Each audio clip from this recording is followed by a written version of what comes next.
So, eto na nga yun.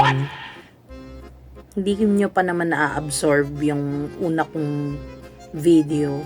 Eto na yung sinasabi ko sa inyo. Ang landi-landi talaga ng Food Panda. So, eto na nga. Nakita ko kasi na sabi niya, plot twist. So, I'm talking about McDonald's. Fatality.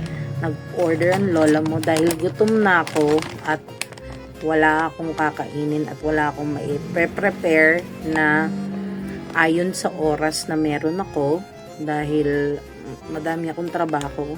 Nag-order na lang ako. Ang aking in-order ay ito, para makita ninyo.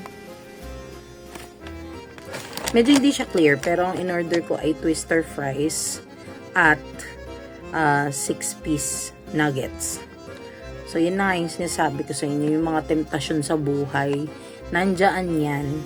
Siguro, ang lesson na lang dito ay number 1, unang-una, huwag kang titingin sa Food Panda kung ayaw mo matempt na ginawa ko.